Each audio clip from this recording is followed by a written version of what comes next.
तक सर ये फाइनल कब तक सर? बहुत जल्दी फाइनल होगी और जो सीटें फाइनल हुई है उस पर हम लोग बहुत तेजी से काम करें। सर क्या रहेगा, कितने सीटों पर? क्योंकि 70 सीट जो थी उससे कम होगा या उससे ज्यादा होगा या वही रहेगा? मैंने कहा कि हमारे एक पार्टनर और आए हैं और एक पार्टनर और आए हैं, तो हम लोग उन पार्टनरों को ख्याल रखते हुए सारे 243 सीट पर बात किया। हम लोग अपने अपने पार्टी का हिस्सेदारी की भी बात हुई और सभी पार्टियों का हिस्सेदारी वाजिब तरीका से मिलेगा। ये सीट शेयरिंग पे भी बात हुई और अच्छी मीटिंग रही और बातचीत जारी है। कब तक सर ये फाइनल सीट शेयरिंग को लेकर ये फैसला हो जाएगा? प्रयास है कि जल्दी से जल्दी सारी चीजें हो जाए, लेकिन इतना जरूर मैं कह सकता हूं कि पॉजिटिव तरीके से बातचीत हो रही है और स्टेडी प्रोग्रेस कर रहे हैं हम। सीट शेयरिंग को लेकर क्या कांग्रेस जो पिछले बार 2020 में जितने सीटों पर लड़ी थी वो इस बार भी उतनी संख्या रहेगी? संख्या अभी सारी चर्चा पे चल रही है।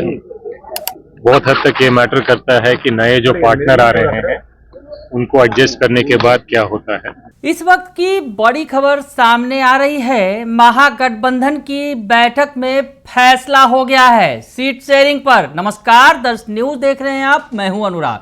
तेजस्वी यादव की अध्यक्षता में बैठक चल रही थी। बैठक खत्म हो गई है, महागठबंधन के घटक दलों की बैठक थी और बैठक से निकलते ही कांग्रेस के प्रदेश अध्यक्ष राजेश राम और बिहार कांग्रेस के प्रभारी कृष्णा अल्लावरू ने बड़ी बात कह दी है, बड़ा बयान दे दिया है और कह दिया है कि सीट शेयरिंग पर लगभग सहमति बन गई है। तो क्या कुछ कह रहे हैं राजेश राम और कृष्णा अल्लावरू? सबसे पहले आपको उनका बयान सुनवा देते हैं, सुन लीजिए।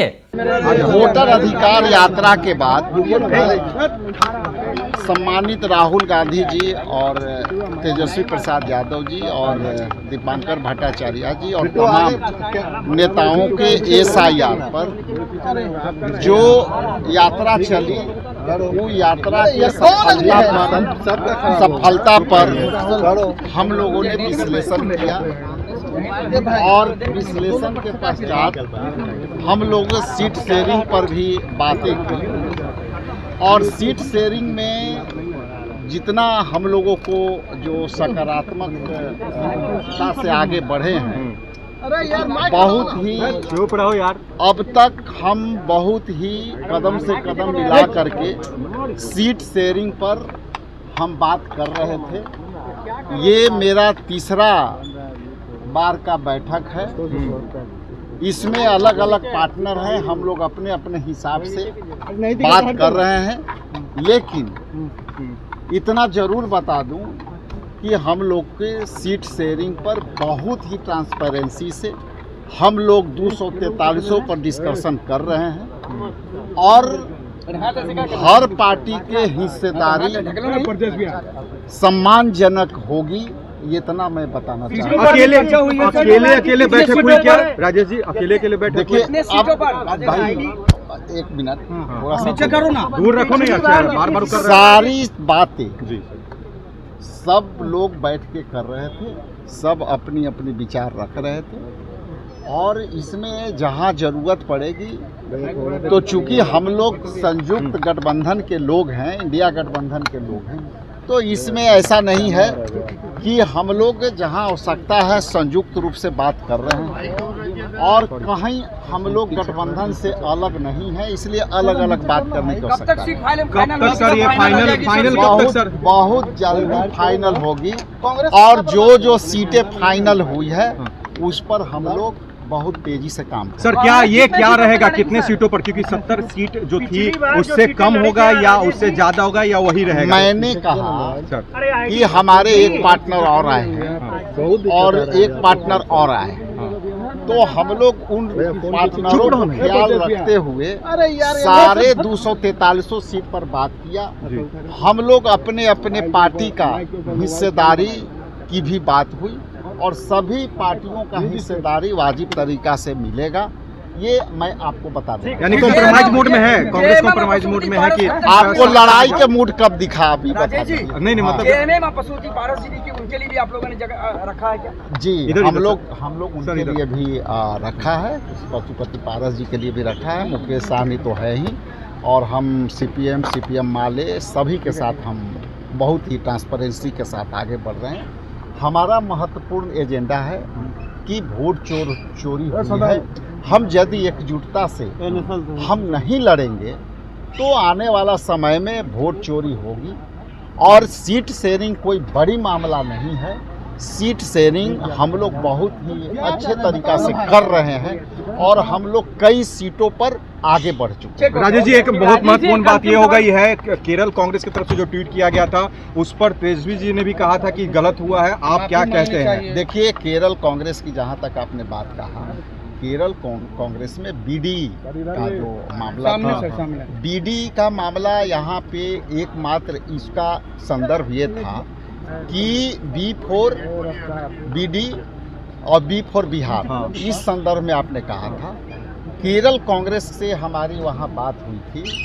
ये शाब्दिक का अर्थ हर जगह मायने बदल जाता है, लेकिन इतना जरूर कहूँ कि बीडी का जो मामला है, एकमात्र बिहार ऐसी राज्य है जिसमें डिप्टी सीएम जो है सम्राट चौधरी ने एक स्पेशल, ये सीतारमन जी जो वित्त मंत्री हैं, उनकी ये जो वक्तव्य को आप मिलान करेंगे तो उन्होंने कहा था कि बिहार के जो डिप्टी सीएम सम्राट चौधरी है, उनकी मांग थी कि बीडी वर्करों के लिए हम जीएसटी में उनकी जो है हम रिलैक्सेशन देंगे। मेरा सवाल ये है कि बीडी एक तरह से जो है बिहार में जो लाया गया वो हम समझते हैं कि टोबैको की श्रेणी में आती है। उससे बिहार के लोगों का जो है सेहत पर भी असर पड़ता है। इसकी भी सरकार को ख्याल में रखनी चाहिए और उनको यदि दिए हैं